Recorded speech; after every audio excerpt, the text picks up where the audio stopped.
So welcome guys, today we are going to start a new chapter that is chemical bonding. तो chemical bonding की शुरुआत होती है hybridisation से। तो हाइब्रिडाइजेशन का मतलब क्या होता है तो उसको समझो। Hybridization is nothing but the mixing of atomic orbitals of comparable energy to form the atomic orbital of same energy.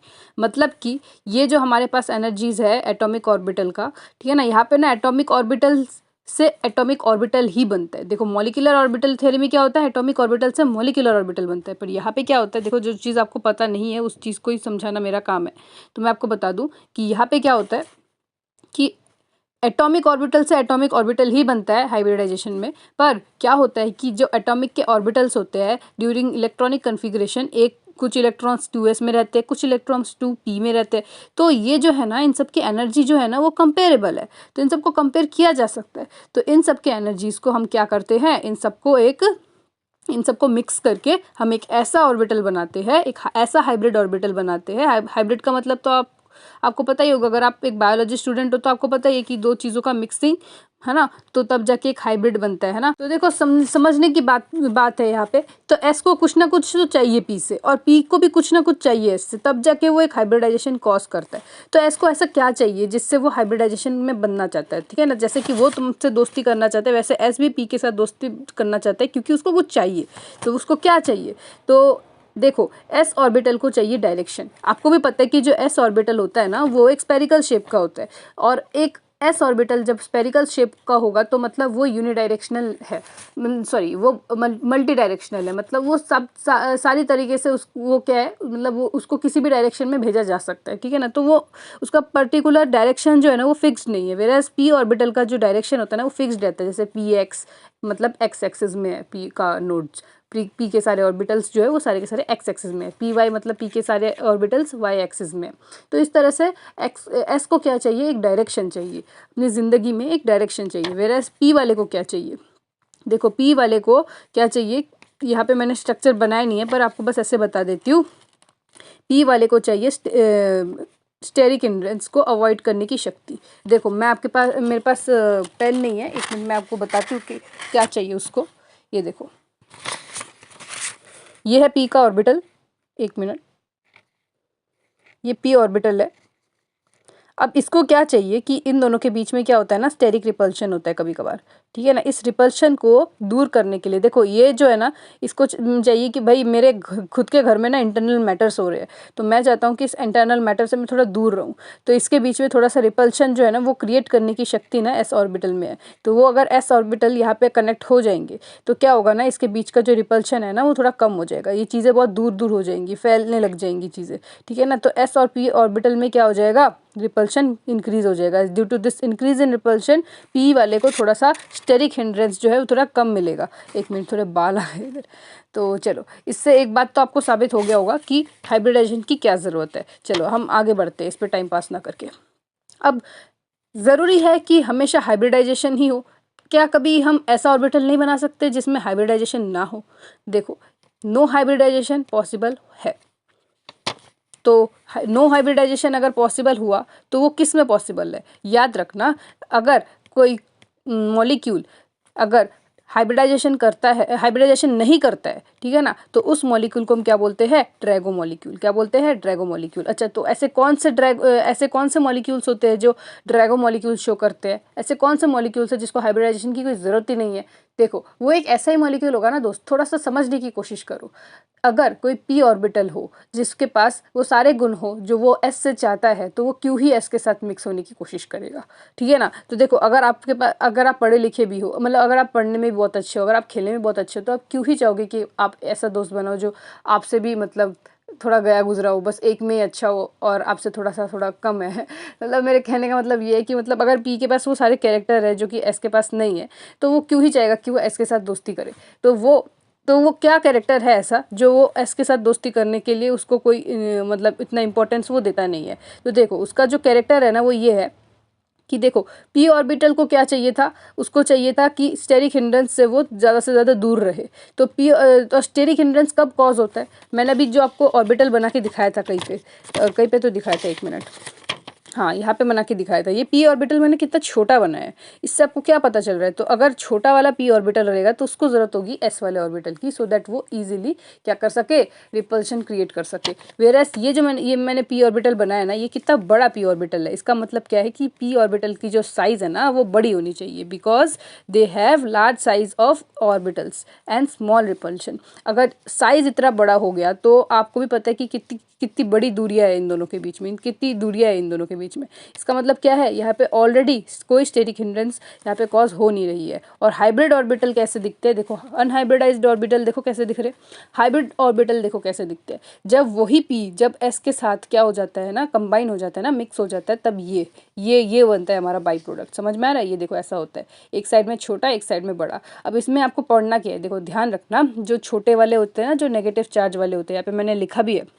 Hybrid orbital में कितने लोब्स होते हैं, 2 लोब्स होते हैं। ये देखो 2 लोब्स है। अच्छा, उसमें अगर 2 लोब्स है तो लार्जर वाले लोब्स में क्या ऐसी खासियत है, देखो लार्जर लोब की क्या खासियत है कि इनमें इलेक्ट्रॉन डेंसिटी ज़्यादा होती है। क्या होती है? इनमें इलेक्ट्रॉन डेंसिटी ज़्यादा होती है और जो ओवरलैपिंग में भी हेल्प करती है। ठीक है, अच्छा, यही जो चीज़ है ना, ये ओवरलैपिंग में हेल्प करती है। ये जो चीज़ है ना, ये साइड में पड़ी रहती है, आपने 11th-12th की बुक में भी देखा होगा ये चीज़। अच्छा, आगे बात कर लेते हैं S orbital, P orbital, D orbitals के बारे में थोड़ा सा और डीपली। ठीक है, अब बात करते हैं एस ऑर्बिटल, पी ऑर्बिटल और डी ऑर्बिटल को मैंने रो में कर दिया, और शेप, सेंटर ऑफ सिमेट्री और डायरेक्शन के बारे में बात करते हैं। देखो एस ऑर्बिटल का शेप क्या होता है, स्पेरिकल होता है, अभी बताया। अच्छा, पी ऑर्बिटल का ये जो शेप है ना, इसको डंबल शेप बोलते हैं, और डी ऑर्बिटल का डबल डंबल। ये जो चीज़ है ये आपने 11th-12th में पढ़ी है। पर सेंटर ऑफ सिमेट्री को समझना बहुत ज़्यादा इंपॉर्टेंट है। क्यों ये इतना इंपॉर्टेंट है, ध्यान देना। सेंटर ऑफ सिमेट्री का में अगर जीरेड आया, जीरेड का मतलब होता है कि उसमें सेंटर ऑफ सिमेट्री प्रेजेंट है, समझ में आया। अनजीरेड का मतलब है कि उसमें सेंटर ऑफ सिमेट्री प्रेजेंट नहीं है। ठीक है, बस उसका एक नाम दिया गया इसको, ठीक है ना। अच्छा, डायरेक्शन की अगर बात करें तो एस ऑर्बिटल जो है ना वो नॉन डायरेक्शनल है, उसका कोई डायरेक्शन फिक्स नहीं होता। वेयरएस पी ऑर्बिटल जो होता है ना वो डायरेक्शनल होता है, उसका एक डायरेक्शन होता है पर्टिकुलर। अभी आपको बताया था कि इसको कोई डायरेक्शन होता नहीं, इसको चाहिए एक डायरेक्शन जो कि उसको पी ऑर्बिटल दिलाता है। वेयरएस पी ऑर्बिटल में डायरेक्शन होता है, इसीलिए वो पी ऑर्बिटल्स के साथ जाके मिक्स होने की कोशिश करता है। समझ में आ रहा है? अच्छा, नोड्स की अगर बात करें, अगर वो बंदा स्पेरिकल है तो उसमें कोई नोड्स दिखेगा आपको, उसके चारों तरफ इलेक्ट्रॉन जो है वो यूनिफॉर्मली डिस्ट्रीब्यूटेड है, तो इसको कोई नोड्स दिख ही नहीं रहा है, तो इसका नोड्स जो होता है ना 0 होता है। वेयरएस पी ऑर्बिटल का ना एक ही नोड होता है। समझ में आया? और डी ऑर्बिटल जो मैंने अभी बनाया था उसमें कितने नोड्स होते हैं, 2 नोड्स होते हैं।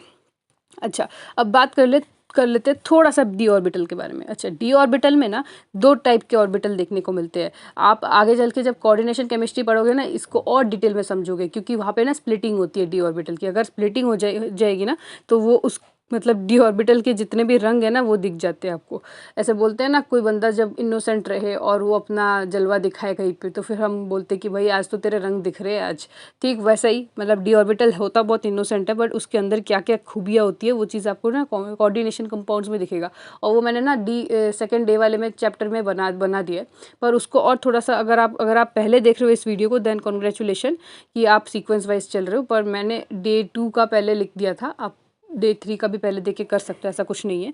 ठीक है, आप बात को समझने की कोशिश करो।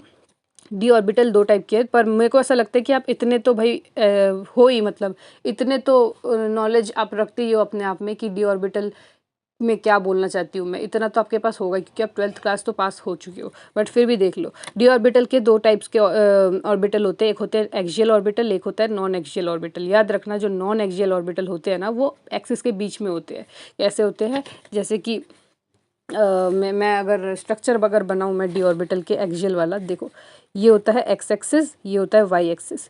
जो एक्स वाई के बीच में रहेगा, है ना, ये देखो, तो एक्स वाई के बीच में जो अगर आपको एक्सिस दिख रहा है ना दोस्त, इसको क्या बोलते हैं, ये देखो यहाँ पे भी मैंने बना लिया एक्स वाई के बीच में, तो ये जो डी ऑर्बिटल है ना इसको आप बोलते हो डी एक्स वाई। ठीक है ना, ऐसे ही अगर वाई जेड के बीच में बना तो डी वाई जेड, अगर डी जेड एक्स के बीच में बना तो ये डी जेड एक्स हो जाएगा। तो इस तरह से आप ना 3 तरीके के ऑर्बिटल्स बनाते हो। पर आप देख सकते हो इस चीज़ को कि ये एक्सिस में नहीं है दोस्त, देखो ये एक्सिस के बीच में है, इन बिटवीन द एक्सिस। ठीक है ना, एक्सिस क्या है, ये है और ये है, और इन दोनों एक्सिस के बीच में ये बनाया गया है, तो मतलब ये नॉन एक्सियल है। समझ में आया?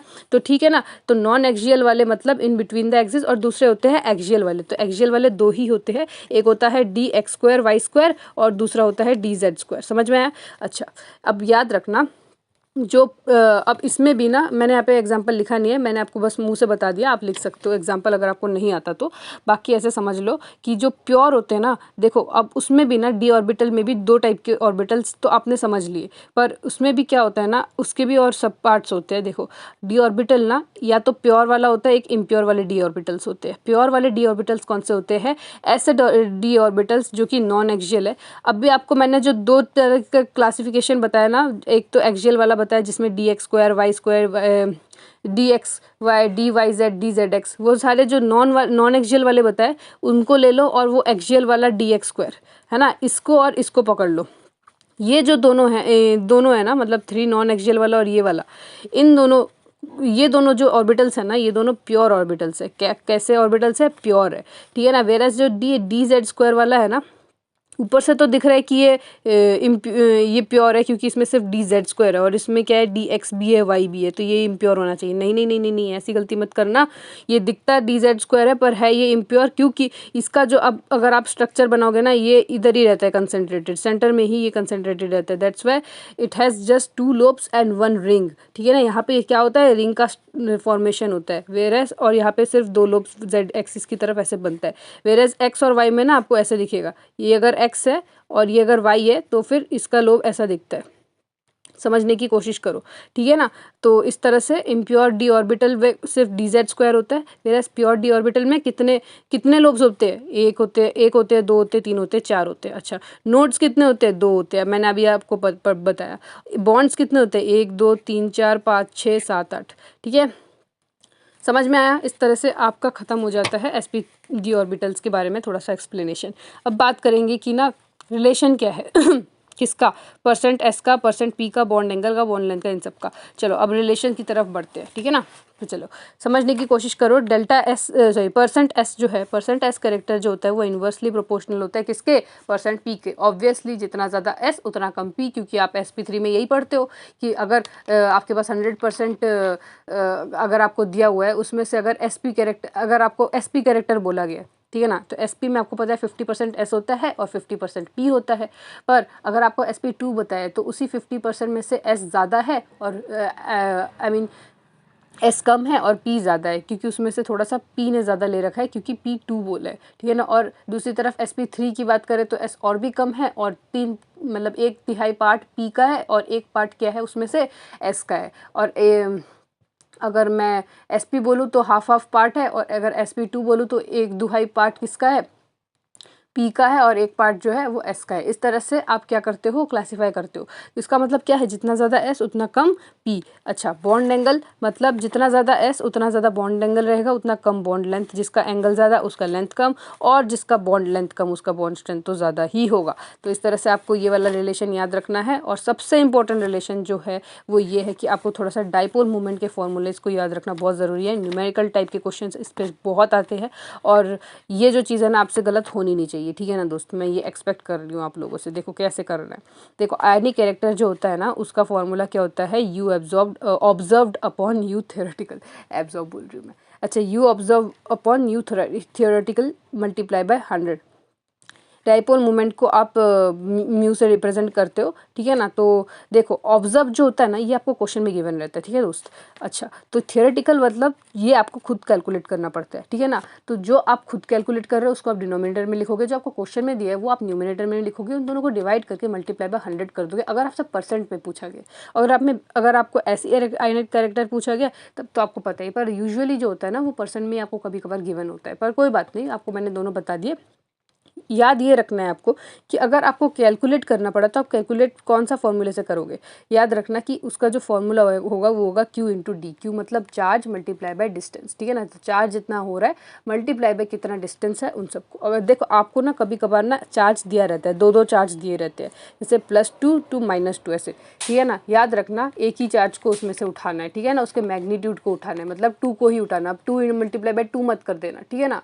देखो आपने फिजिक्स में भी पढ़ा होगा कि यहाँ तक ये एक रॉड है, चार्ज रॉड है, और चार्ज रॉड में डिस्टेंस आपको दिया हुआ है, चलो d दिया हुआ है। आई एम सॉरी, चार्ज रॉड नहीं, आपको 2 ऐसे छोटे छोटे पार्टिकल्स दिए हैं, दोनों का डिस्टेंस d में है। आपको ये बताया कि ये +q चार्ज है, ये +q चार्ज है, सॉरी यहाँ पे +2q चार्ज है, और यहाँ पे -2q चार्ज है, और फिर आपको बताएगी कि आप निकालो यहाँ पे डाइपोल मोमेंट। आप क्या करोगे, 2 × 2 4 लिख दोगे। नहीं नहीं नहीं, ऐसा मत करना बिल्कुल भी। ऐसे मैं तो यहाँ पे प्लस q चार्ज और -q चार्ज करके भी आपको बता सकती थी, पर ये इससे तो आपको ऐसा लगेगा कि भाई दोनों को मल्टीप्लाई भी किया जा सकता है और दोनों को सिंगल भी लिखा जा सकता है। पर यहाँ पे ना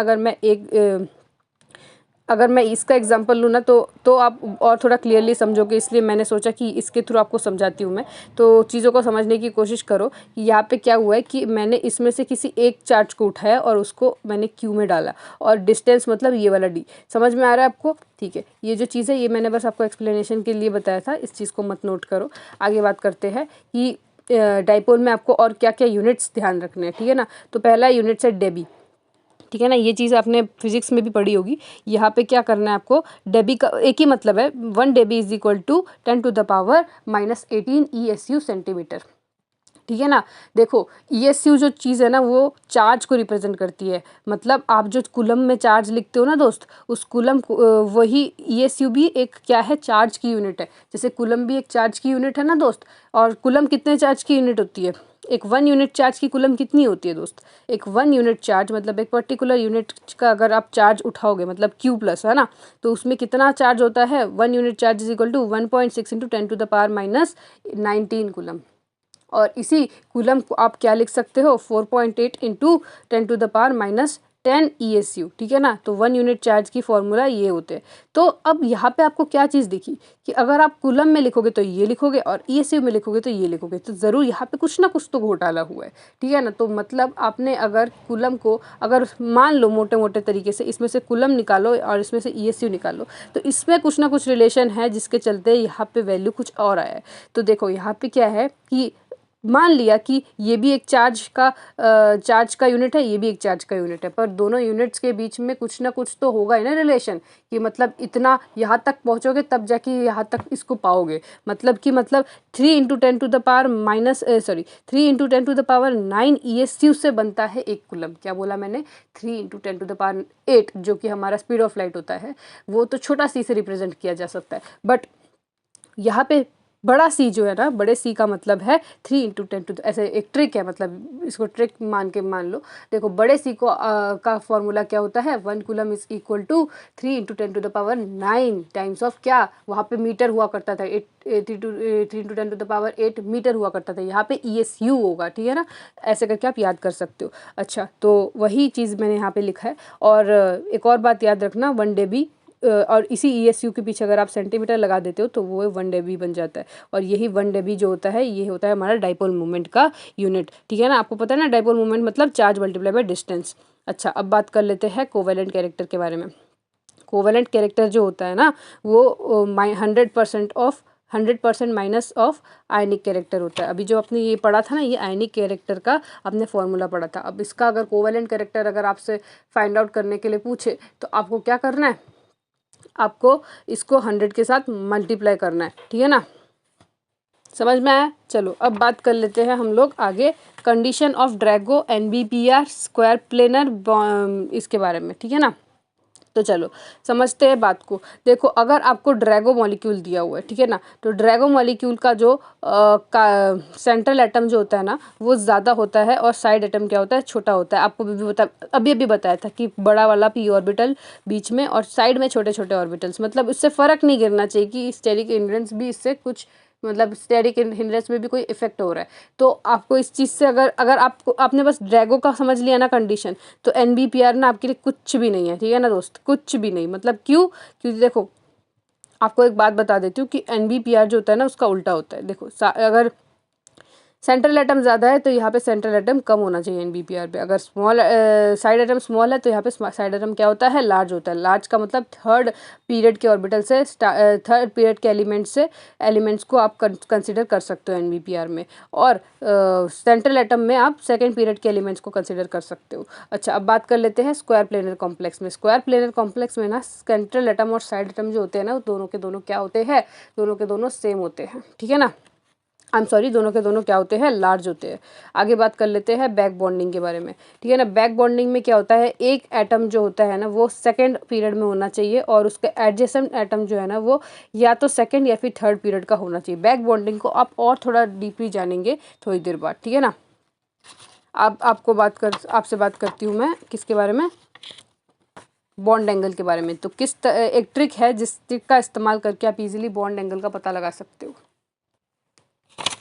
तो याद रखना यहाँ पे अगर बॉन्ड एंगल आपको दिया हुआ है तो ठीक है ना, तो देखो बॉन्ड एंगल निकालने का सबसे पहला तरीका है कि अगर आपको क्वेश्चन में दिया हुआ है एंगल्स, डिफरेंट डिफरेंट एंगल्स दिया हुआ है और वहाँ पे अगर दिया हुआ है कि कोई एक SP है, कोई SP2 है, कोई एक SP3 है और कोई हाँ बस SP3 तक ही होता है, और एक अगर कोई ड्रैगो मॉलिक्यूल दिया हुआ है, तो हमेशा याद रखना जिसका बॉन्ड एंगल जितना ज़्यादा उसका, वो कैसे पता चलेगा आपको, वो उसके हाइब्रिडाइजेशन से पता करना है आपको सबसे पहले, ठीक है ना। तो याद रखना कि SP जो होता है ना जिसका हाइब्रिडाइजेशन, SP हाइब्रिडाइजेशन का मतलब 50-50, मतलब 180 डिग्री बॉन्ड एंगल, समझ में आ रहा है आपको SP का मतलब, ठीक है ना। तो SP में ना बॉन्ड एंगल 180 डिग्री होने के चलते SP का जो बॉन्ड एंगल होता है वो सबसे ज़्यादा होता है एज कम्पेयर टू SP2, फिर SP3, और सबसे कम अगर आपको एक भी ड्रैगो मॉलिक्यूल दिख गया ना, जब आपको क्वेश्चन में दिया होता है ना, क्वेश्चन जब भी दिया होता है ना बॉन्ड एंगल फाइंड आउट करो, तो हमेशा ना देखना कि अगर उसमें से कोई ड्रैगो मॉलिक्यूल तो नहीं दिख रहा, अगर ड्रैगो मॉलिक्यूल दिख रहे हैं तो आपको हमेशा याद रखना है इसको हमेशा कम नंबर पे रखना है, उसको सबसे आगे खड़ा कर दो उसको, ठीक है ना। उसके बाद आपको बाकी के क्लासिफिकेशंस को देखने हैं, ठीक है। अच्छा, अब मैं आपको बता रही हूँ कि इस तरह से आप सिंप्लीफाई कर सकते हो चीज़ों को, ठीक है। दूसरी बात क्या है दोस्त, एक मिनट,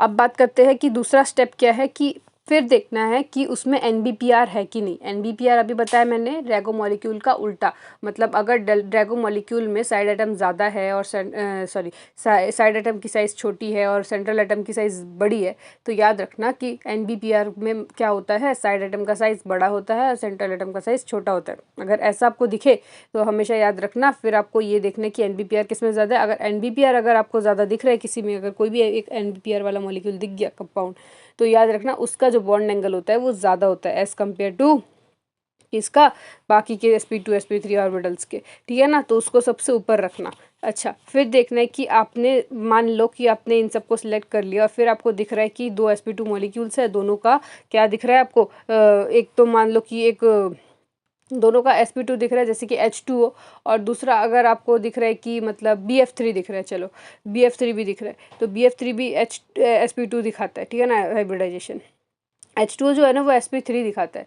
तो आप क्या ले सकते हो, आप CH4 भी ले सकते हो, ठीक है ना। तो मान लो CH4 और H2O आपको दिया हुआ है, आपको पता है कि CH4 SP3 दिखाता है और H2O कौन सा हाइब्रिडाइजेशन दिखाता है, H2O SP3 हाइब्रिडाइजेशन दिखाता है। तब आपको क्या करना है, तब आपको लोन पेयर को चेक करना है। क्या करना है, तब आपको लोन पेयर को चेक करना है। कैसे चेक करोगे, आपको देखना है कि लोन पेयर किस में ज़्यादा है। अगर लोन पेयर किसी में ज़्यादा है जैसे कि H2O में O का लोन पेयर क्या है, ज़्यादा है, 2 लोन पेयर है, तो जिसका लोन पेयर ज़्यादा उसका बॉन्ड एंगल उतना ही कम। फिर आपको चेक करना है कि इलेक्ट्रोनेगेटिविटी साइड एटम की, अगर साइड एटम की इलेक्ट्रोनेगेटिविटी ज़्यादा तो मतलब उसका बॉन्ड एंगल उतना ही कम। फिर आपको देखना है कि electronegativity of side atom central atom, और उस जो कि डायरेक्टली प्रोपोर्शनल होता है बॉन्ड एंगल के। अब देखो ये एक बात याद रखना, इसको याद करने का एक ट्रिक बता रही हूँ, कभी नहीं भूलोगे। तो यहाँ तक तो आपको पता है कि ड्रैगो और NBPR को कैसे डिटरमाइन करते हैं, पर लोन पेयर, फिर इलेक्ट्रोनेगेटिव ऑफ साइड एटम, फिर सेंट्रल एटम, ये कैसे याद रखना, याद रखना देखो सेंट्रल एटम जितना ज़्यादा इलेक्ट्रोनेगेटिव होगा, आप मुझे एक बात बताओ, इतना ज़्यादा सेंट्रल एटम इलेक्ट्रोनेगेटिव है तो बंदा क्या करेगा, वो सोचेगा कि जितना ज़्यादा मतलब, अच्छा इसको छोड़ो, पहले आप इसी का एग्जांपल ले लो, साइड एटम को पकड़ो। साइड एटम जितना ज़्यादा इलेक्ट्रोनेगेटिव होगा वो क्या करेगा, वो उतना ही ज़्यादा क्या करेगा, अपनी ओर खींचने की कोशिश करेगा इलेक्ट्रॉन्स, और जितना ज़्यादा वो खींचने की कोशिश करेगा वो ज़्यादा से ज़्यादा ट्राई करेगा अट्रैक्ट करने का चीज़ों को, तो वो सामने वाले एडजेसेंट साइड एटम को भी ट्राई करेगा कि उसके पास ही रहे वो चीज़, ठीक है ना। जितना ज़्यादा पास पास रहेंगी ना साइड एटम्स, उतनी कम क्या होंगी, बॉन्ड एंगल्स होंगी, जितनी कम बॉन्ड एंगल्स उतनी ज़्यादा इलेक्ट्रोनेगेटिविटी ऑफ साइड एटम, और जिसका इलेक्ट्रोनेगेटिविटी ऑफ साइड एटम ज़्यादा है मतलब इलेक्ट्रोनेगेटिविटी ऑफ साइड एटम जो है वो इन्वर्स होता है ना बॉन्ड एंगल के, पर तो क्या होगा, इसका रिवर्स कर दो वो सेंट्रल एटम में। सेंट्रल एटम में क्या होगा, बॉन्ड एंगल क्या होगा, ज़्यादा होगा। जितना ज़्यादा सेंट्रल एटम उतना ज़्यादा इलेक्ट्रोनेगेटिविटी ऑफ सेंट्रल एटम, उतना ज़्यादा बॉन्ड एंगल। तो इसका उल्टा कर दो, साइड एटम का उल्टा सेंट्रल एटम, जिसमें कि बॉन्ड एंगल क्या है, उसके डायरेक्टली प्रोपोर्शनल। इसमें बॉन्ड एंगल क्या है, इन्वर्सली प्रोपोर्शनल। और जिसका electronegativity of central atom directly proportional है बॉन्ड एंगल की, उसका उल्टा कर दो। उसी का उल्टा क्या है, lone pair of central atom में इन्वर्स हो जाएगा बॉन्ड एंगल, ठीक है ना। तो बॉन्ड एंगल किसी के साथ क्या बोलते हैं, डायरेक्टली प्रोपोर्शनल का रिलेशन बनाता है, तो किसी के साथ इन्वर्सली। तो आपको क्या याद रखना है, आपको याद रखना है कि साइड एटम का इलेक्ट्रोनेगेटिविटी किसका ज़्यादा है। मान लो कि इसका ज़्यादा है, तो आपको क्या करना है, उसमें बॉन्ड एंगल कम करना है, और बस उसका उल्टा कर दो सेंट्रल एटम में, और फिर उसका उल्टा कर दो lone pair of central atom में। अब बात कर लेते हैं बैक बॉन्डिंग का कॉन्सेप्ट, जो कि आपको आगे भी पढ़ने को हेल्प करेगा। ये बैक बॉन्डिंग का कॉन्सेप्ट मैं थोड़ी देर बाद आपको बताऊंगी, जब मैं बैक बॉन्डिंग के बारे में एक्चुअली बात करूंगी। अब हम लोग ना बात करेंगे परसेंट एस कैरेक्टर के बारे में, ठीक है ना। परसेंट एस कैरेक्टर दो भागों में डिवाइडेड है, एक है परसेंट एस फिलिक, एक है percent S phobic. Percent S philic में क्या होता है, क्या क्या एग्जांपल है परसेंट एस फिलिक के, एक है बॉन्ड, जो भी बॉन्ड्स क्रिएट करते हैं, या फिर जो भी लोन पेयर्स होते हैं। तो अगर आप इसको, अगर इसका ऑर्डर अगर आप कर दे इसको, तो याद रखना पहले आता है ट्रिपल बॉन्ड, फिर लोन पेयर, फिर डबल बॉन्ड, फिर सिंगल बॉन्ड। समझ में आया? अच्छा, और अगर परसेंट एस फोबिक के बारे में बात करें तो उसके एग्जांपल क्या होते हैं, इलेक्ट्रोनेगेटिव एटम्स, जैसे कि CF3। CF3 में का मतलब क्या है कि मतलब कार्बन के साथ इलेक्ट्रोनेगेटिव ग्रुप्स अटैच्ड है ना। तो ये जो भी इलेक्ट्रोनेगेटिव ग्रुप्स है ना, इनको क्या बोलते हैं, परसेंट एस फोबिक बोलते हैं। अगर इनका ऑर्डर अगर आप सेट करोगे तो आपको पता चलेगा कि फ्लोरीन का सबसे ज़्यादा होता है, फिर क्लोरीन का, फिर ब्रोमीन का। आपको भी पता है इलेक्ट्रोनेगेटिविटी किसकी क्या है, ठीक है ना। आगे बात कर लेते हैं साइट सिलेक्शन रूल के बारे में। साइट सिलेक्शन रूल आपको ये बताता है कि आपके पास अगर कोई TBP का स्ट्रक्चर है, ठीक है ना, ट्रायगोनल बाइपिरामिडल है, जिसमें कि आपको एक ट्रायंगोनल और यहाँ पे दो पिरामिड दिख रहे हैं। तो ट्रायगोनल बाइपिरामिडल में आपको ये वाला स्ट्रक्चर तो आपको पता ही है, 5 बॉन्ड्स होते हैं, sp3d होता है उसका हाइब्रिडाइजेशन। तो यहाँ पे आपको ये वाला पोजीशन जो है ना, ये वाला पोजीशन और ये वाला पोजीशन, आई एम सॉरी, ये वाला पोजीशन और ये वाले पोजीशन जो होते हैं ना, ये वाले पोजीशन में आपको दिक्कत होती है कि कौन सा कहाँ पे लगा है, कौन सा ग्रुप कहाँ पे लगा है। तो आपको क्या करना पड़ता है, तब जाके आपको ये साइट सिलेक्शन रूल का हेल्प लेना पड़ता है, क्योंकि साइट सिलेक्शन रूल हमको ये बताता है कि कौन सा ग्रुप आपको एक्सियल पोजीशन में डालना है और कौन सा ग्रुप आपको इक्वेटोरियल पोजीशन में डालना है। अगर देखो साइड एटम सेम है तो कोई दिक्कत नहीं है, पर अगर साइड एटम डिफरेंट है तब तो आपको फिर समझना पड़ेगा ना कि इसको कहाँ पे डालना है। तो तब ये साइट सिलेक्शन रूल काम आता है। अच्छा, कैसे आप डिटरमाइन करोगे कि कौन सा कहाँ लगेगा, पहले तो आपको ये पता होना चाहिए, साइट सिलेक्शन रूल में ना एक्सियल और इक्वेटोरियल के बारे में बात करी गई है। तो आपको ये पता होना चाहिए कि एक्सियल पोजीशन यहाँ पे कौन सा है। ये वाला जो पोजीशन है ना दोस्त, ये वाला पोजीशन ना एक्सियल पोजीशन होता है, और ये वाला जो पोजीशन है ना दोस्त, इसको बोलते हैं इक्वेटोरियल पोजीशन। तो ये तीन जो प्लेन में आपको दिख रहे हैं ना ट्रायगोनल वाले, ये क्या है, इक्वेटोरियल पोजीशन। और जो ऊपर नीचे दिख रहे हैं ना, जो पिरामिड को फॉर्म करते हैं, वो कौन सा पोजीशन है, वो एक्सियल पोजीशन है। याद रखना हमेशा एक्सियल पोजीशन में क्या होता है ना दोस्त, वहाँ पे ना परसेंट एस फोबिक वाले ग्रुप्स लगते हैं, ठीक है ना। यहाँ पे मैंने नॉन फाइल लिखा है, नॉन फाइल का मतलब वही परसेंट एस फोबिक, ठीक है ना। और इक्वेटोरियल पोजीशन में परसेंट एस फिलिक वाले कैरेक्टर लगते हैं, ठीक है ना, जो कि मैंने आपको यहाँ पे बताया था इन सब के एग्जाम्पल्स। तो बात करते हैं एपिकोफिलिसिटी के बारे में। तो एपिकोफिलिसिटी आपको ये बताती है कि एक बहुत ज़्यादा इलेक्ट्रोनेगेटिव एटम की एक टेंडेंसी होनी चाहिए एक्सियल पोजीशन को ऑक्यूपाई करने की। अभी मैंने बताया कि इलेक्ट्रोनेगेटिव एटम्स जो कि नॉन एस फिलिक फोबिक होती है, या फिर परसेंट एस फोबिक, या फिर नॉन फिलिक होती है ना।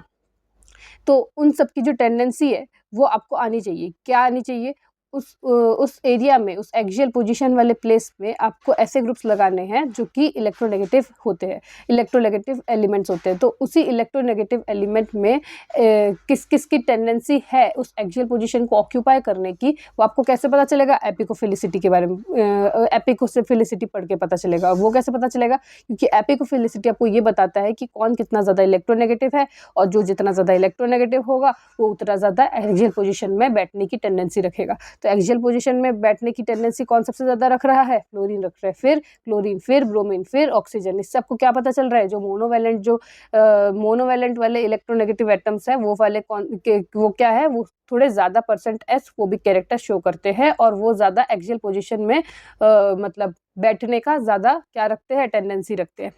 आगे बात करते हैं। PF5 के बारे में और PCl5 के बारे में। देखो PF5 और PCl5 में ना आपको एक चीज़ दिखेगा। देखो PF5 ना एक एक्सेप्शन है, इस चीज़ को याद रखना।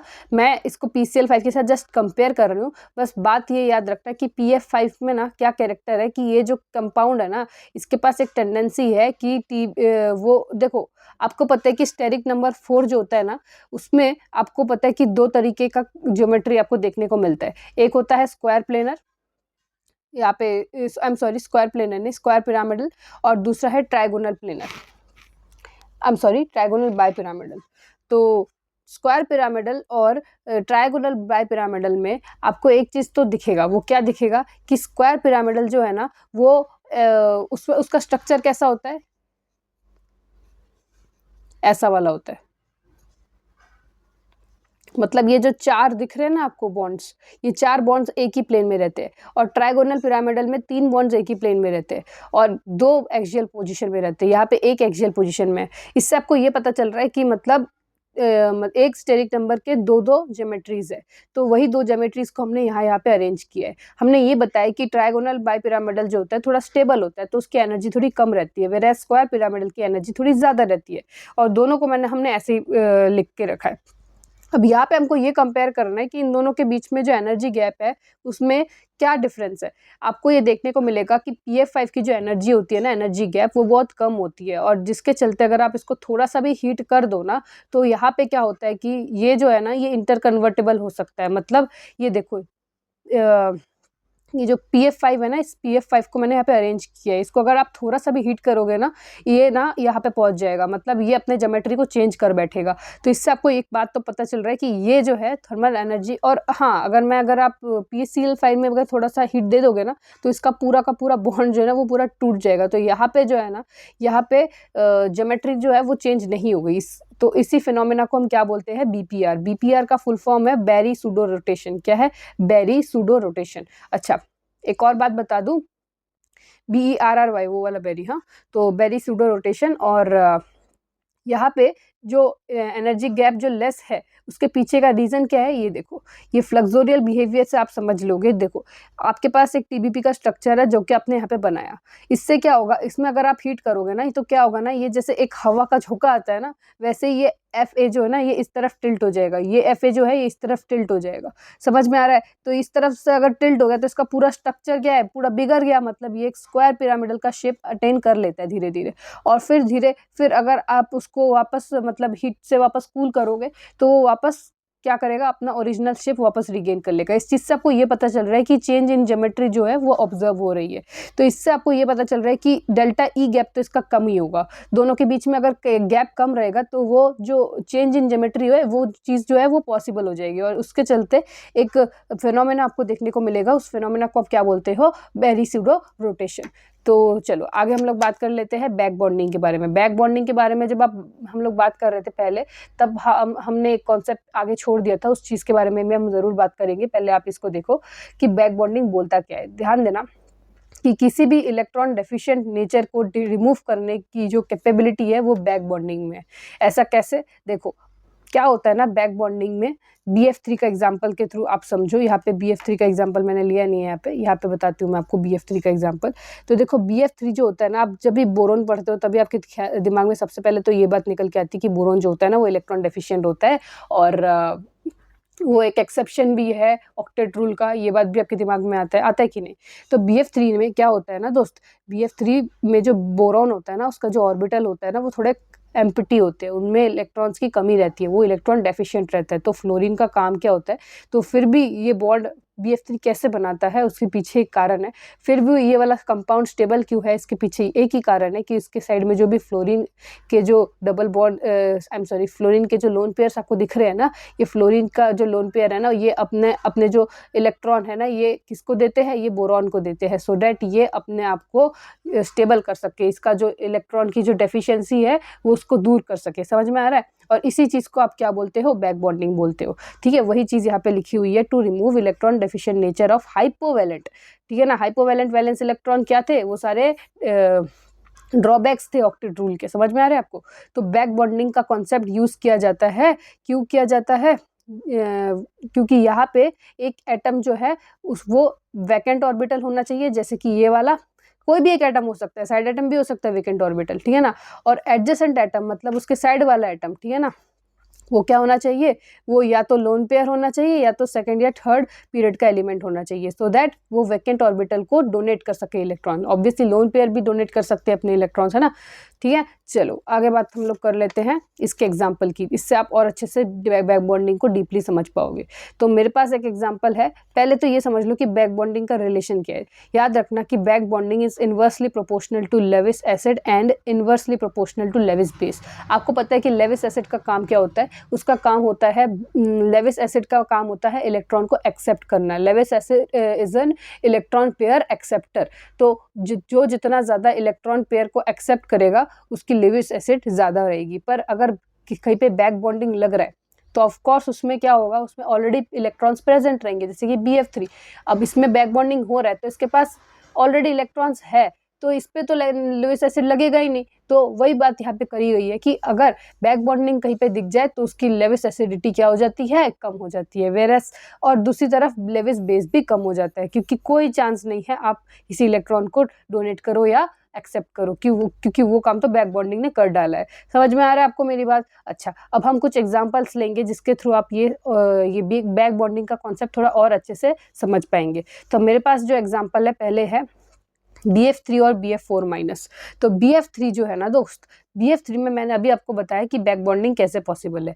देखो बैक बॉन्डिंग इसलिए पॉसिबल है क्योंकि फ्लोरीन जो है ना दोस्त, ये फ्लोरीन सेकंड पीरियड का एलिमेंट है, और ये अगर सेकंड पीरियड का एलिमेंट रहेगा ना तो ये क्या कर सकता है, इसके पास इलेक्ट्रॉन की कमी नहीं है, क्योंकि ये खुद भी इतना इलेक्ट्रॉन कैरी करता है कि इसके आपस में भी अगर F2 का स्ट्रक्चर बनाओगे ना आप, तो भी आपको दिखेगा कि दोनों क्या करते हैं, आपस में रिपेल करते हैं। वो खुद भी इतने इलेक्ट्रॉन की वजह से अनस्टेबल रहते हैं, तो इनके पास इलेक्ट्रॉन की कमी नहीं रहती दोस्त, ठीक है ना। और as you go down the group electron की डेंसिटी जो होती है ना वो थोड़ी कम हो जाती है, ये बात आपको भी पता है।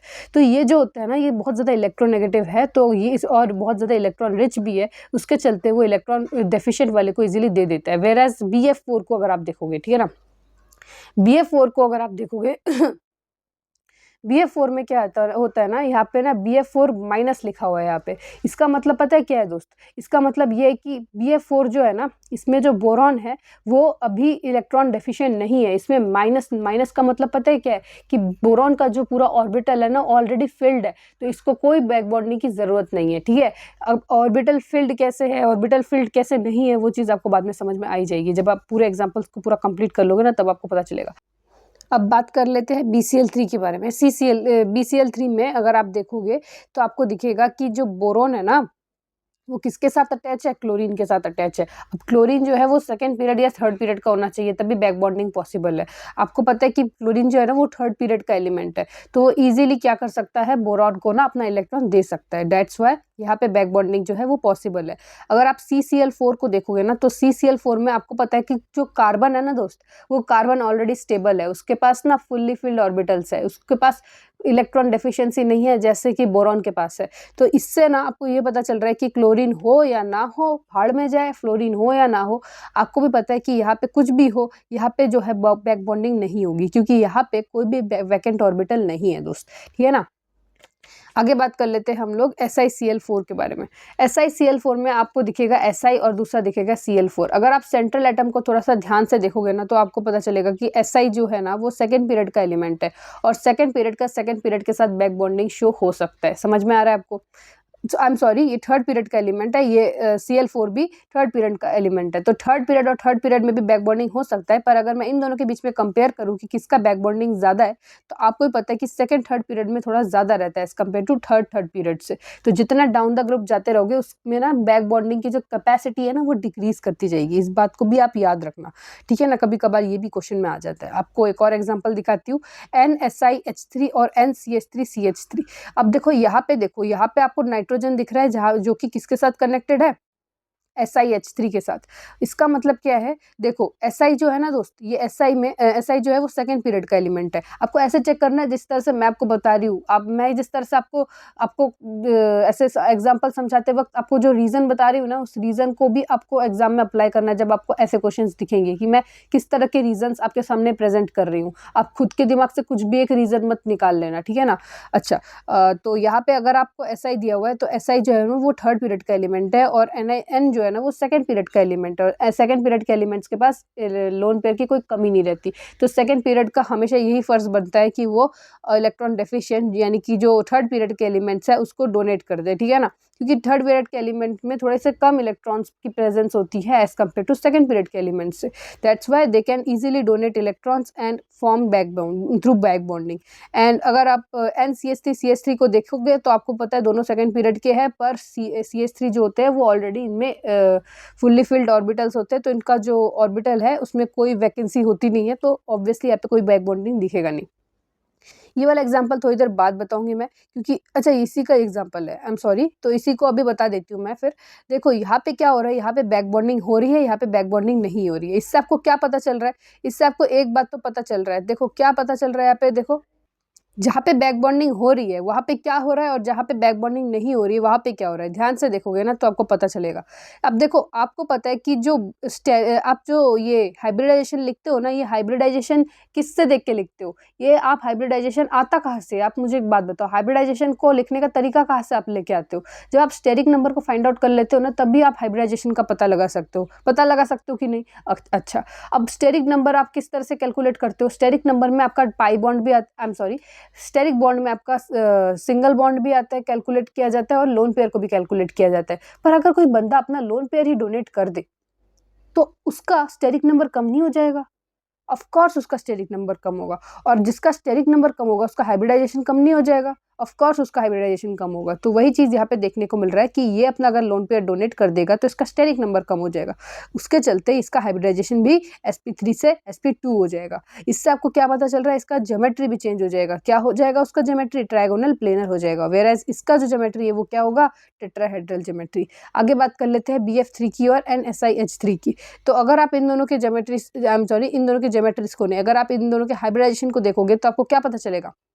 आपको पता है कि इसका हाइब्रिडाइजेशन sp3 है, ये तो आपको पता ही है, मतलब जन्म सिद्ध पता ही है आपको।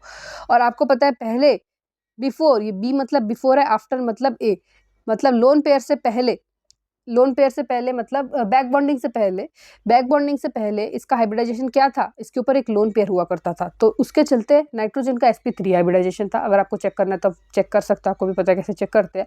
पर जब इसने क्या किया, अपना लोन पेयर डोनेट कर दिया, तो इसके चलते क्या हुआ? इसका जो हाइब्रिडाइजेशन था वो sp3 से sp2 हो गया, वेयरएज इसका sp2 से sp2 ही रहा, कुछ खास डिफरेंस नहीं दिखा गया, ठीक है ना। चलो अब बात कर लेते हैं, क्योंकि यहाँ पे जो है ना लोन पेयर जो है वो फ्लोरीन से ब्रोमीन में आ रहा है, पर उसमें इसका स्टेरिक नंबर पे कोई असर पड़ नहीं रहा है, वेयरएज इसका जो है ना सेंट्रल एटम से बाहर की तरफ जा रहा है, तो इसका जो है ना इसका स्टेरिक नंबर पे असर पड़ रहा है। दैट्स वाई यहाँ पे जो हाइब्रिडाइजेशन है ना वो चेंज होते जा रहे हैं। अब बात कर लेते हैं इसका, देखो CH3NCS का एक एग्जाम्पल है, उसी को मैंने थोड़ा बड़ा करके एक्सटेंडेड फॉर्म में आपको यहाँ पे लिख के दिया है। तो इस चीज़ को आपको समझना है कि अगर क्या इसमें बैक बॉन्डिंग हो रहा है या फिर इसमें बैक बॉन्डिंग हो रहा है। दोनों में NCS है, बस उसके साथ कौन सा ग्रुप अटैच्ड है? CH3 ग्रुप अटैच्ड है। यहाँ पे कौन सा ग्रुप अटैच्ड है? SI ग्रुप अटैच्ड है। इन दोनों को देख के आपको एक चीज़ तो पता चल रहा है कि नाइट्रोजन के साथ जो ग्रुप है वो कौन सा है? सिलिकॉन का। और यहाँ पे कार्बन का, आपको पता है कार्बन जो है ऑलरेडी फुल्ली फिल्ड रहता है, वेरएज सिलिकॉन जो है ना वो थर्ड पीरियड का एलिमेंट है, और थर्ड पीरियड के एलिमेंट्स बहुत ही ज़्यादा मतलब कम इलेक्ट्रॉन डेंसिटी प्रेजेंट कम इलेक्ट्रॉन रिच होते हैं, एंड ड्यू टू दिस ये नाइट्रोजन जो है वो अपना लोन पेयर जो है ना वो इजीली सिलिकॉन को डोनेट कर सकता है, एंड ड्यू टू दिस यहाँ पे बैक बॉन्डिंग आपको दिखती है। समझ में आया? यहाँ पे बैक बॉन्डिंग पॉसिबल है, यहाँ पे बैक बॉन्डिंग पॉसिबल नहीं है, वही चीज़ यहाँ पे कही गई है। अब इन दोनों का एग्जाम्पल देखते हैं। ये जो एग्जाम्पल है ना बिल्कुल इसी के सिमिलर है जो मैंने आपको पहले बताया था, BF3 और BF4- की तरह। यहाँ पे BOH3 एंड BOH4-। ऑब्वियसली अगर B के ऊपर कोई नेगेटिव चार्ज है तो ऑफकोर्स B के पास ऑर्बिटल जो है वो वैकेंट तो नहीं रहेगा, और जिसका ऑर्बिटल वैकेंट नहीं रहेगा उस पर बैक बॉन्डिंग होगी भी नहीं। वेयरएज यहाँ पे जो है ऑर्बिटल बैक बॉन्डिंग करेगी, क्योंकि ऑक्सीजन के पास लोन पेयर है, और ऑक्सीजन एक सेकंड पीरियड का एलिमेंट है, और बोरॉन एक सेकंड पीरियड का एलिमेंट होने के चलते एक इलेक्ट्रॉन डेफिशिएंट स्पीसीज भी है। दैट्स वाई यहाँ पे जो है यहाँ पे बैक बॉन्डिंग होगी और यहाँ पे बैक बॉन्डिंग नहीं होगी। अगर आपको स्टेबिलिटी ऑर्डर के बारे में ऐसे क्वेश्चन दिख जाए जहाँ पे CBr3 ClF3 और CCl3 टाइप के क्वेश्चन अगर आए, तो आपके दिमाग में सबसे पहले कौन सा कॉन्सेप्ट आना चाहिए? आपके दिमाग में सबसे पहला कॉन्सेप्ट आना चाहिए बैक बॉन्डिंग का। बैक बॉन्डिंग के कॉन्सेप्ट का इस्तेमाल करके आप इसका स्टेबिलिटी का पता कैसे लगाओगे? ध्यान देना।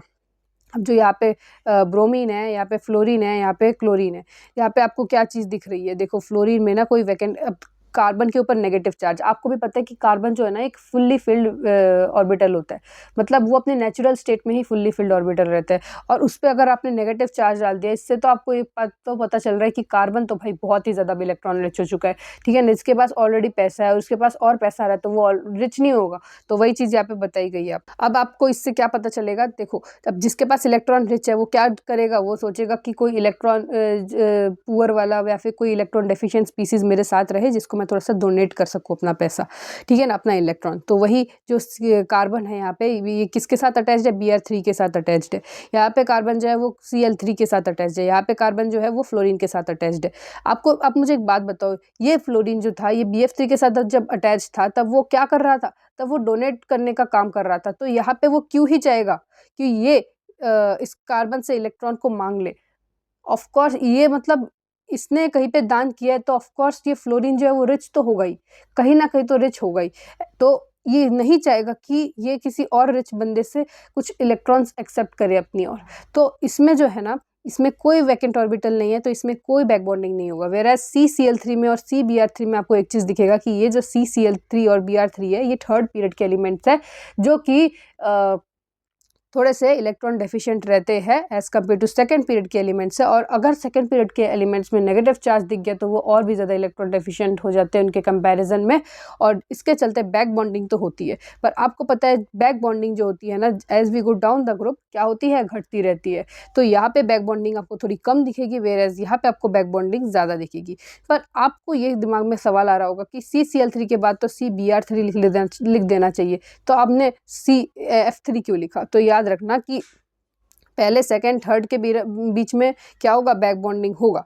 उसके बाद क्या होगा ना, देखो वेकेंट तो है बट Cl3 के बाद CF3 आएगा, क्योंकि यहाँ पे भी डोनेशन होगा, बैक बॉन्डिंग यहाँ पे भी पॉसिबल है, ऐसा कुछ नहीं यहाँ पे नहीं है। बट यहाँ पे जो है ना, यहाँ पे थोड़ा सा बैक बॉन्डिंग होगा, क्योंकि यहाँ पे ना सेकंड थर्ड के बीच में हो रहा है, यहाँ पे सेकंड के बीच में हो रहा है, बट यहाँ ये ऑलरेडी थोड़ा सा रिच है, उसके चलते यहाँ पे थोड़ा सा कम रहेगा, ठीक है ना।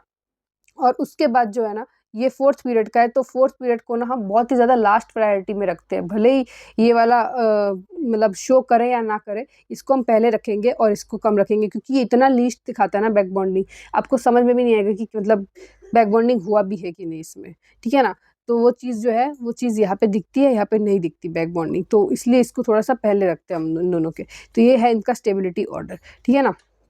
आगे बात कर लेते हैं हम लोग बैक बॉन्डिंग का। अगर बीच में हमने यहाँ पे कॉन्सेप्ट पढ़ा था जिसमें कि आपको थोड़ा सा रिलेशन के बारे में बात कर लूँ, तो बैक बॉन्डिंग जो होता है ना, वो मैंने ये तो बता दिया कि वो लेविस एसिड और लेविस बेस के इन्वर्सली प्रोपोर्शनल होता है। पर आगे भी बात कर लेती हूँ, बैक बॉन्डिंग जो होता है ना वो डायरेक्टली प्रोपोर्शनल होता है बॉन्ड ऑर्डर का। क्योंकि अभी आपने देखा कि नाइट्रोजन अगर अपना लोन पेयर दे देगा किसी सामने वाले को, इसका मतलब क्या है, वो अपना जो क्या बोलते हैं ना, बॉन्ड की जो स्ट्रेंथ है ना उसको बढ़ा रहा है। कैसे बढ़ा रहा है, तो वो ऑलरेडी एक बॉन्ड के साथ अटैच्ड है अपने सामने वाले कार्बन के साथ, वो अपना लोन पेयर देख के क्या कर रहा है, अपने बीच का जो रिलेशन है वो स्ट्रॉन्ग कर रहा है, अपनी जो दूराई उसका और जो सामने वाले एटम की जो दूरियां थी उसको कम कर रहा है। और दूरियां जहाँ पे कम होती है उसकी बॉन्ड लेंथ जो है वो क्या होगी, कम होती रहेगी। और जिसकी दूरियां कम होती रहेगी उसकी बॉन्ड ऑर्डर उतना ही ज़्यादा पावरफुल होता रहेगा, और जिसका बॉन्ड ऑर्डर ज़्यादा उसका बॉन्ड एंगल भी ज़्यादा। समझ में आ रहा है। और फिर अगर बात करें कि लेविस एसिड और लेविस बेस के बारे में, तो आपको याद रखना चाहिए कि लेविस एसिड और लेविस बेस जो होते हैं ना वो सबसे अच्छा एडक्ट देते हैं। और ये एडक्ट वाले जो चीज़ें हैं ना, ये चीज़ आप अमोनिया में पढ़ोगे जब आप आगे मेन ग्रुप वाला चैप्टर पढ़ोगे तब। अब बात कर लेते हैं इंक्लूजन। अच्छा, इंक्लूजन एक्सक्लूजन के बारे में थोड़ी देर बात करेंगे, क्योंकि ये जो है ना ये स्टेरिक नंबर 7 का पार्ट है, तो इसके बारे में बाद में बात करेंगे। पहले आप जियोमेट्री और शेप के बारे में समझ लो, ठीक है ना। तो देखो, बॉन्ड एंगल, जियोमेट्री और शेप के बारे में हम सबसे पहले समझेंगे, ठीक है। देखो, स्टेरिक नंबर स्टार्ट करते हैं हम लोग स्टेरिक नंबर 2 से। याद रखना, जब स्टेरिक नंबर 2 रहेगा तो आपको भी पता है कि जियोमेट्री क्या होगी स्टेरिक नंबर 2 की, लीनियर रहेगी।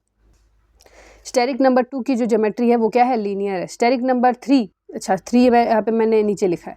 तो देखो स्टेरिक नंबर 3 का जो ज्योमेट्री रहेगा वो क्या रहेगा, ट्राइगोनल प्लेनर रहेगा।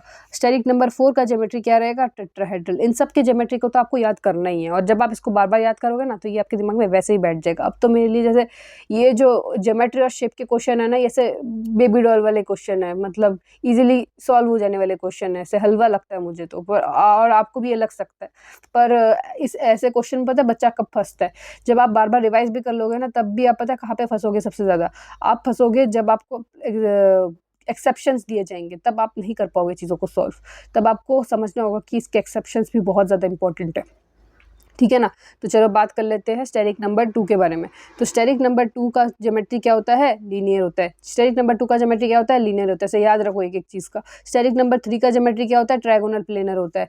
थर्ड का क्या होता है, थर्ड का ट्रायगोनल प्लेनर होता है। अच्छा मैं आपको याद करवाती हूँ अगर बताऊँ। स्टेरिक नंबर 2 मतलब 2 इलेक्ट्रॉन्स है, तो 2 इलेक्ट्रॉन्स मतलब 2 इलेक्ट्रॉन्स नहीं, स्टेरिक नंबर 2 का मतलब है कितने बॉन्ड्स, 2 बॉन्ड्स है।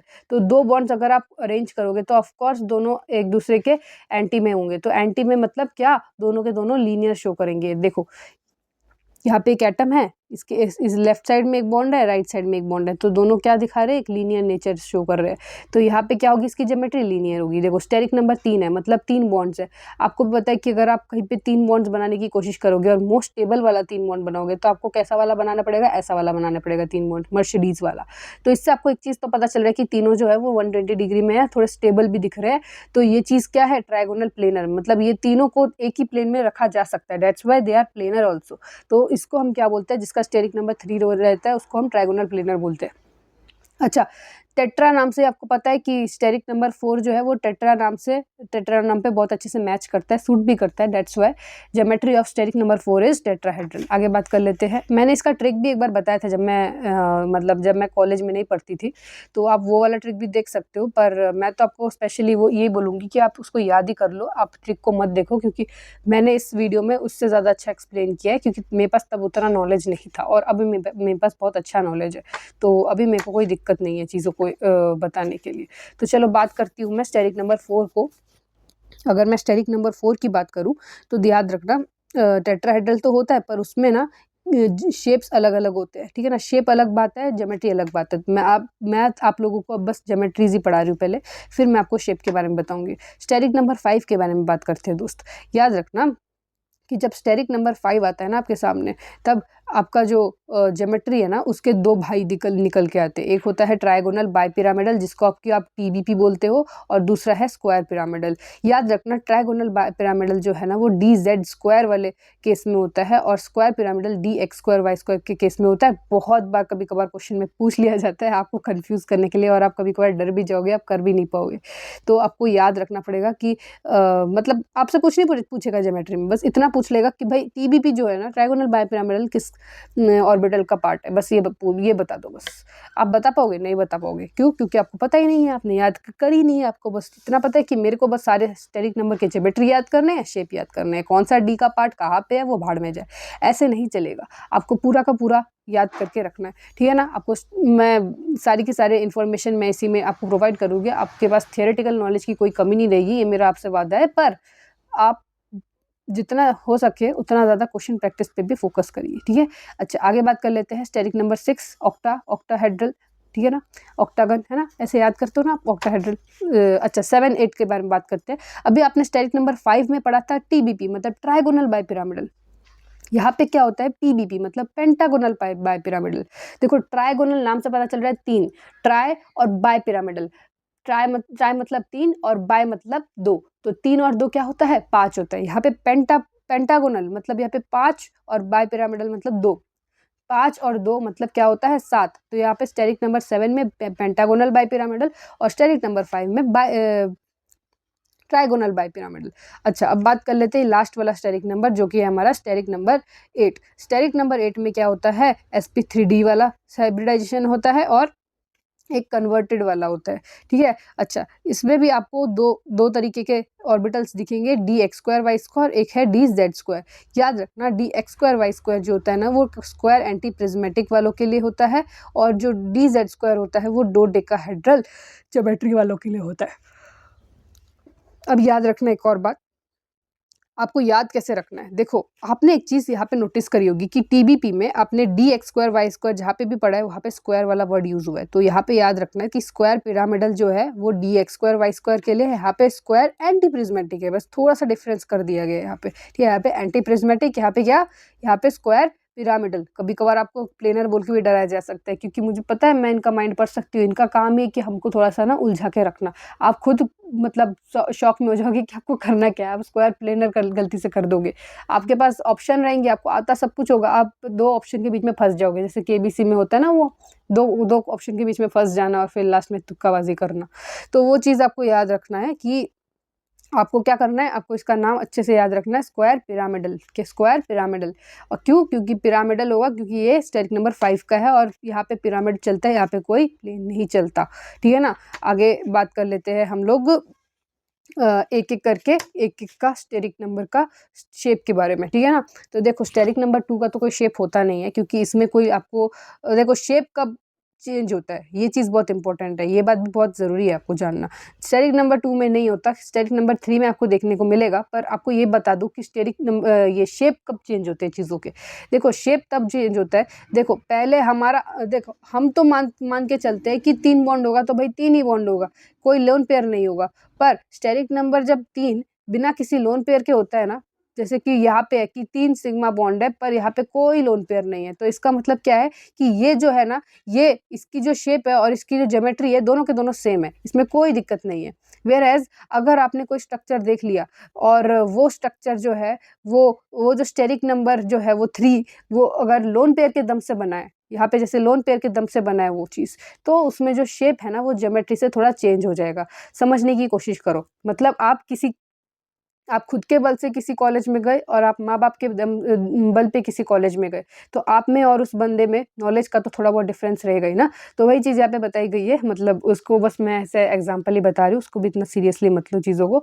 मैं क्या बोल रही हूँ कि आप यहाँ पे जो है, ये जो स्टेरिक नंबर है ना, ये अगर बॉन्ड पेयर के दम से स्टेरिक नंबर 3 बना है ना, तो यहाँ पे क्या होता है, यहाँ पे ज्योमेट्री और शेप जो होता है वो इक्वल हो जाता है। वेयर एज अगर कोई जो स्टेरिक नंबर 3 है वो अगर किसी लोन पेयर के दम से बनता है, तो जितना ज़्यादा लोन पेयर उतना ज़्यादा उसका अलग-अलग शेप। समझ में आ रहा है आपको? ठीक है, यहाँ पे ना आपको एक लोन पेयर दिखेगा, तो उसके चलते यहाँ पे जब 0 रहेगा तब तो ज्योमेट्री और शेप सेम रहेंगे। यहाँ पे जो है वो शेप जो होता है वो क्या हो जाता है, बेंट शेप देखने को मिलता है, आपको याद रखना है यहाँ पे, ठीक है ना। ट्रायगोनल प्लेनर में अगर आप खुद भी देख सकते हो कि आप यहाँ पे 3 स्ट्रक्चर बनाते हो, उसमें आपको इन तीनों में से किसी एक बॉन्ड में आपको लोन पेयर बनाना है। तो मान लो कि आपने यहाँ पे एक लोन पेयर बना लिया, तो अगर आपने यहाँ पे एक लोन पेयर बना दिया तो आपको ये कौन सा स्ट्रक्चर दिख रहा है, बेंट स्ट्रक्चर दिख रहा है। क्यों? क्योंकि जब भी आप किसी लीनियर शेप के ऊपर कोई लोन पेयर डाल देते हो ना दोस्त, तो ये लीनियर जो है ना, इसमें इलेक्ट्रॉन डेंसिटी ज़्यादा रहती है, तो ये सामने वाले बॉन्ड में जितने भी इलेक्ट्रॉन्स है उसके साथ क्या करता है, रिपेल करता है, उसके चलते ये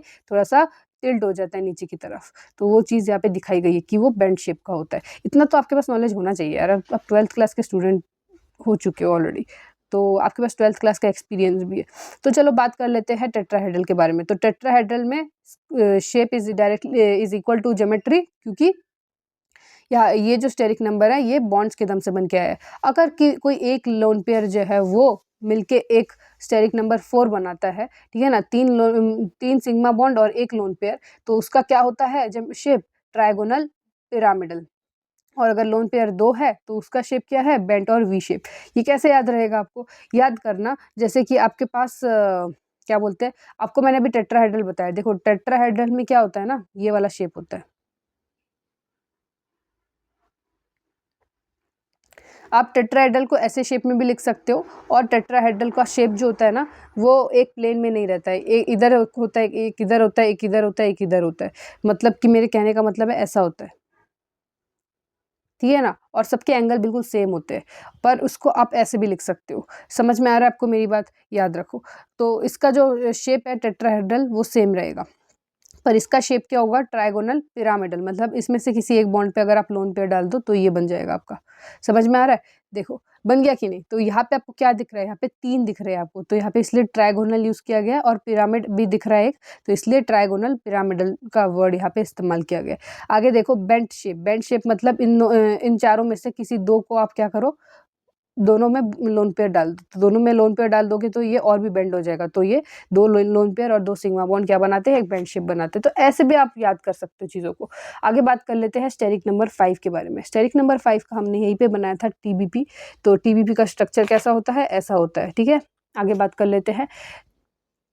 अब टीबीपी में कौन सा वाला डी ऑर्बिटल पार्टिसिपेट करता है, डी जेड स्क्वायर वाला, और स्क्वायर पिरामिडल में कौन सा वाला पार्टिसिपेट करता है, डी एक्स स्क्वायर और वाई स्क्वायर वाला। तो टीबीपी में ना आपको 3 टाइप के लोन पेयर्स दिख जाएंगे। एक तो जीरो लोन पेयर जो कि बॉन्ड के एकदम से बन के है, तो उसमें तो आपको कोई रिजर्वेशन नहीं है, यहाँ पे जियोमेट्री और क्या बोलते हैं शेप जो है दोनों बराबर है, तो तुम ईजिली एम्स दिल्ली में एडमिशन ले सकते हो। पर आपको लेने के लिए आपको चाहिए एक लोन पेयर और वो लेके आ गया अपना लोन पेयर।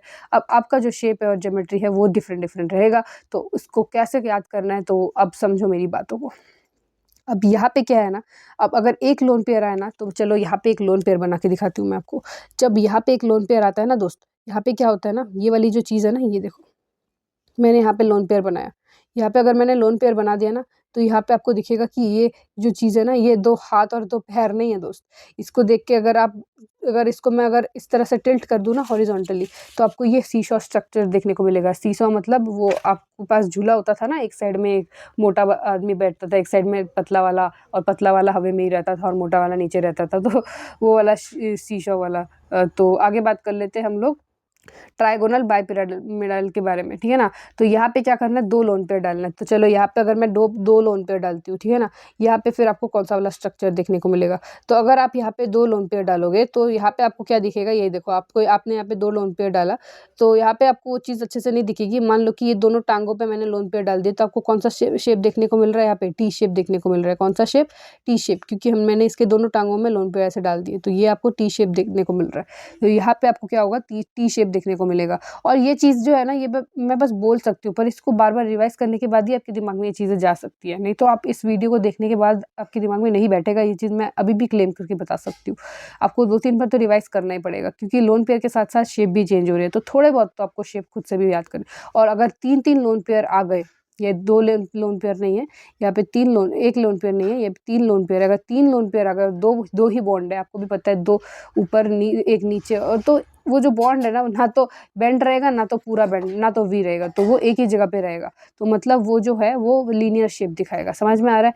आगे बात कर लेते हैं ऑक्टाहेड्रल के बारे में। अगर स्टेरिक नंबर 6 रहेगा और उसका ज्योमेट्री अगर ऑक्टाहेड्रल रहेगा, तो उसकी क्या-क्या ज्योमेट्री, तो उसके क्या-क्या लोन पेयर्स के साथ-साथ शेप होंगे। अब बात कर लेते हैं स्टेरिक नंबर 6 के बारे में। देखो स्टेरिक नंबर 6 में ना क्या होता है, ऑक्टाहेड्रल तो ज्योमेट्री होता है, पर यहाँ पे ना थोड़े ज़्यादा है, तो याद रखना इस चीज़ को। जैसे अभी टीबीपी में देखा, इसमें भी थोड़ा ज़्यादा है। जब आप पूरा पढ़ोगे ना, तब आपको ना वो जो 4 और 3 और 2 वाला जो है ना, जब आपको लग रहा था कि इसमें भी एक्सप्लेनेशन की ज़रूरत है, वो आपको भी हलवा लगेगा। आपको लगेगा ये ज़्यादा ज़रूरी है याद करना, क्योंकि इसमें इतने सारे शेप है। वो शेप जो है ना, वो आपकी मुट्ठी में रहेगा।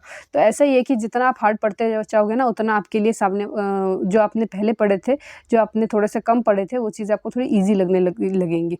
आगे बात कर लेते हैं इसके बारे में। अगर 2 ज़ीरो लोन पेयर है, तो ऑक्टाहेड्रल दोनों के सेम शेप रहेंगे। पर अगर एक लोन पेयर भी उसमें से आ गया, तो आपको पता है कि वो, देखो यहाँ पे ना पिरामिड है, तो पिरामिड जो है वो यहाँ पे स्क्वायर आना नहीं चाहिए। जितना कि आपको भी पता है कि अगर कोई बंदा अगर 6 बना रहा है यहाँ पे बॉन्ड, 6 में देखो यहाँ पे गंदा हो जाएगा। मैं नहीं चाहती पूरा अपना चिट गंदा करने का, तो इसलिए मैं आपको ना जितना कम हो सके उतना कम पेन चला के समझाने की कोशिश करती हूँ। देखो आप मेरी बात को समझो कि आपके पास 6 बॉन्ड्स हैं, 6 में से अब आप एक लोन पेयर क्रिएट कर रहे हो, तो आपको पता है कि एक पिरामिड बनना चाहिए और 5 जो है वो एक प्लेन में होने चाहिए। पर यहाँ पे वो चीज़ स्क्वायर में लिखी हुई है, तो एक चीज़ है, इस चीज़ को आपको याद इसलिए अलग से रखना है, क्योंकि ये जो है ना, ये आप लॉजिकली तो नहीं सोच सकते, पर आपको ऐसे रट के सोचना पड़ेगा चीज़ों को। तो यहाँ पे एक है, और ये दोनों जो चीज़ है, इस चीज़ को आप लॉजिकली सोच सकते हो। देखो अगर आपके पास 6 बॉन्ड्स है, 6 में से आपने 2 को क्या कर दिया, दोनों का लोन पेयर बना लिया, तो 4 तो एक प्लेन में आ सकते हैं। अगर आप उसका बहुत ज़्यादा स्टेबल स्ट्रक्चर बनाओगे, तो आपको पता चलेगा कि 4 जो है वो अगर एक प्लेन में रखोगे, तो वो ज़्यादा स्टेबल कॉन्फ़िगरेशन तैयार करेगा। और ऊपर और नीचे अगर आप 2 बॉन्ड बनाओगे, तो इससे एक चीज़ आपको दिखेगा वो क्या है, स्क्वायर प्लेनर, क्योंकि 4 जो बॉन्ड्स है ना वो एक प्लेन में है, तो उसका एक शेप बनेगा, क्या बनेगा, स्क्वायर प्लेनर। एक और है, अब 3 लोन पेयर और 3 बॉन्ड पेयर अगर हुआ, तो ये क्वेश्चन में एक बार आया था इसलिए मैंने इसको यहाँ पे मेंशन कर दिया, पर एक्चुअल में टीचर्स आपको कभी यहाँ तक तो नहीं पहुँचाते, यहीं तक पहुँचा के छोड़ देते हैं, पर इसलिए मैंने इसको भी ले लिया क्योंकि एक बार नेट के एग्जाम में आया था। याद रखना, अगर 3 लोन पेयर और 3 बॉन्ड पेयर है तो वही टी शेप बनता है, जो टी शेप मैंने आपको यहाँ पे दिखाया था। समझ में आया? अब बात कर लेते हैं स्टेरिक नंबर 7 के बारे में और स्टेरिक नंबर 8 के बारे में। देखो, मैं चाहती हूँ कि ये जो ये स्टेरिक नंबर है ना दोस्त, इस चीज़ को ना आप यहाँ पे ना पढ़ो और मेरे डायरी में से पढ़ो, तो वो ज़्यादा अच्छा है, क्योंकि अभी डायरी भाई की ज़्यादा ज़रूरत है। और क्योंकि यहाँ पे थोड़ा सा मैंने उतने अच्छे से एक्सप्लेन नहीं किया जो मैंने डायरी में किया है, क्योंकि यहाँ पे आपको इंक्लूजन और एक्सक्लूजन के बारे में पढ़ना है, एस ऑर्बिटल के। तो दोस्त, आ गया है मेरा डायरी भाई, तो अब समझते हैं आगे स्टेरिक नंबर 7 के बारे में। तो हमने 6 तक बात कर ली थी, अब हम 7 के बारे में बात करेंगे। तो देखो, 7 में ना आपको कितने दिखेंगे, 3 दिखेंगे, तो ज़्यादा झंझट है नहीं। पर सच बोलूँ तो सबसे ज़्यादा झंझट स्टेरिक नंबर 7 में ही है। ये चीज़ मैंने ऊपर भी लिखने की कोशिश करी, तो मैंने उतने अच्छे से नोट्स बनाए नहीं थे, इसलिए मैंने काट दिया था, उसको मत देखो, यहाँ से ज़्यादा फोकस करो यहाँ पे। तो देखो, जहाँ पे कैमरा फोकस है, वहीं पे तुम्हारा फोकस होना चाहिए, ठीक है ना। तो चलो बात कर लेते हैं कि अगर कोई लोन पेयर ना रहा तो क्या रहेगा। ऑफ कोर्स वो पीबीपी ही रहेगा। तो ये 3 में से तो एक रो तो ये पीबीपी का सेम 0 लोन पेयर वाला ही छीन लिया उसने।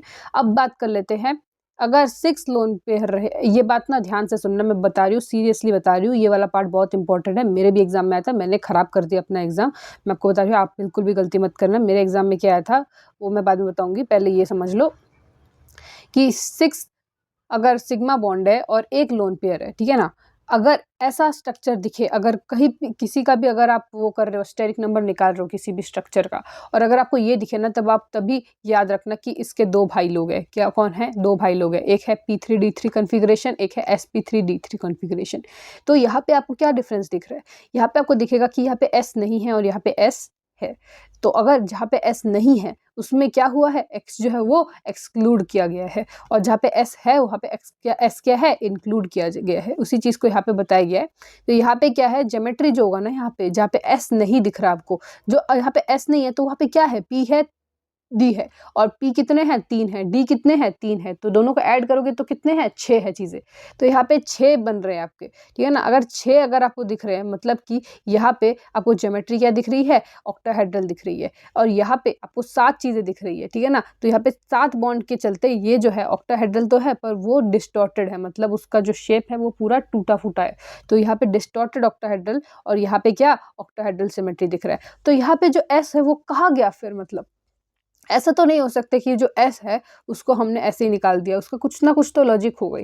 तो यहाँ पे क्या हुआ ना, अगर आप चीज़ों को देखोगे, यहाँ पे मैंने अगर आपको 6 बताया है और 6 के 6 ऑक्टाहेड्रल बताए हैं, तो ऑफ कोर्स इसमें कुछ ना कुछ कोई इम्प्योरिटी तो नहीं होगी दोस्त, क्योंकि इम्प्योरिटी तो लोन पेयर लाता है ज्योमेट्री में। तो इसके ज्योमेट्री में कोई इम्प्योरिटी नहीं दिख रही, तो इसका मतलब क्या है कि यहाँ पे जो है ना लोन पेयर में ही कुछ घोटाला हुआ है। तो यहाँ पे क्या घोटाला हुआ है लोन पेयर के साथ, देखो क्या होता है ना, जब आपके पास p3d3 वाला ज्योमेट्री होता है ना, उसमें क्या होता है कि आपका जो सेंट्रल एटम जो होता है ना वो छोटा होता है, और जो साइड एटम जो होता है ना इतना बड़ा होता है ना दोस्त, कि उसके चलते जो सेंट्रल एटम का जो लोन पेयर है ना, वो क्या हो जाता है, वो पूरा सिंक कर जाता है, डूब जाता है, वो दिखता ही नहीं है, इतना बड़ा रहता है। आप मुझे एक बात बताओ, आप अगर 2 से 3 साल का बच्चा हो, मतलब आप अगर 2 से 3 साल के बच्चे हो मान लो, और नहीं, 2-3 साल बहुत ज़्यादा छोटा हो जाएगा, आप फर्स्ट क्लास के बच्चे हो, और आपके सामने, आपके आसपास मैंने 12th क्लास के बॉयज़ को बोला कि आप उनका हाथ पकड़ लो, 6 लड़कों का हाथ पकड़ लो, चलो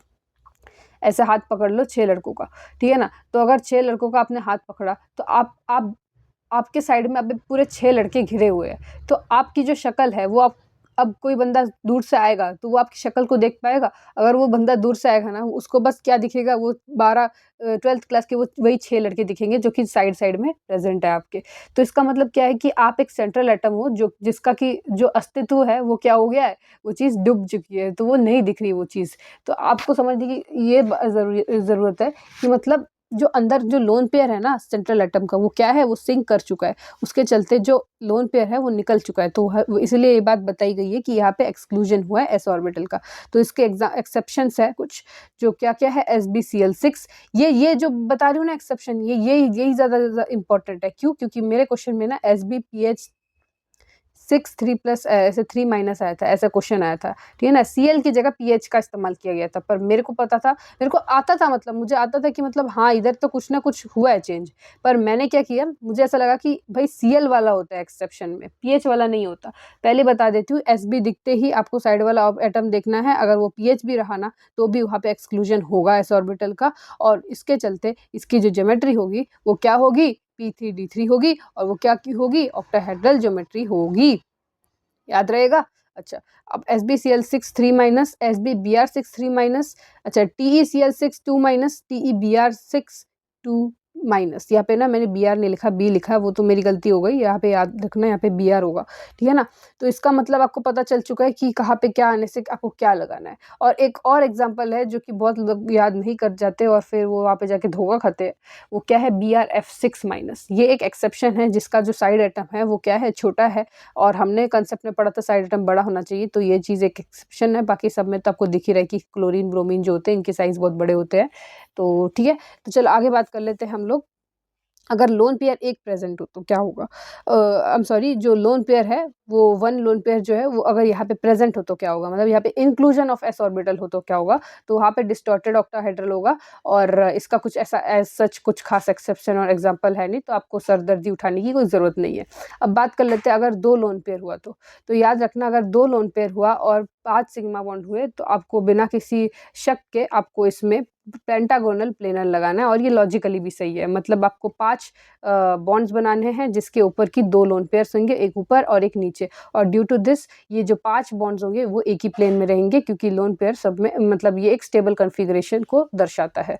आगे बात कर लेते हैं स्टेरिक नंबर 8 के बारे में। स्टेरिक नंबर 8 के 2 पार्ट्स है, एक है sp3d4 और दूसरा है p3d5। इसका मतलब आपको क्या लग रहा है, इन दोनों में कुछ ना कुछ तो चेंज हुआ है। देखो यहाँ पे ना आपको क्या दिखा कि यहाँ पे S है, यहाँ पे S नहीं है, पर यहाँ पे जो है ना, यहाँ पे स्टेरिक नंबर पे कोई चेंज नहीं आया, यहाँ पे D4 है, यहाँ पे D5 है, तो मतलब बराबर इसमें स्टेरिक नंबर 8 है और इसमें भी बराबर 8 है। इसमें क्या था, स्टेरिक नंबर 1 कम हो गया था, ड्यू टू दिस उसका ज्योमेट्री भी चेंज हो चुका था। यहाँ पे ज्योमेट्री जो होगा ना वो सेम ही रहेगा।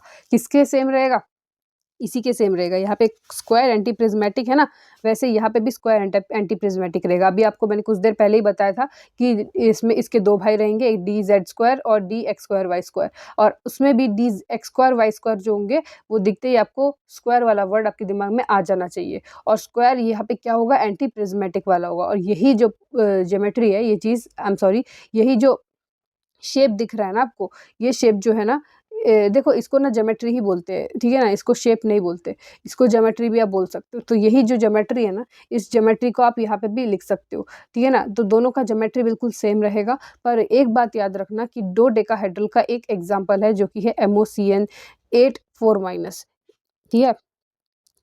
तो ये जो आपने ये एग्जाम्पल देखा MOCN8 4-, ये एग्जाम्पल को आप याद रखना कि यही एक एग्जाम्पल है सिर्फ 2 डेकाहेड्रल का, और बाकी जब सब जो एग्जाम्पल है, मतलब बाकी सब एग्जाम्पल को भी आपको याद रखना है। वो कौन सा एग्जाम्पल है, IF8-। क्या बोला मैंने, वापस repeat after me while watching this video, याद रखो, मेरे साथ साथ बोलो, IF8-। क्या, IF8-। अच्छा, अब बात कर लेते हैं इसकी, जो कि कन्वर्टेड 8 है, मतलब किसी का स्टेरिक नंबर 9 है, और इतना स्टेरिक नंबर का हम पढ़ते नहीं है, हम यूजुअली 8 तक ही पढ़ते हैं।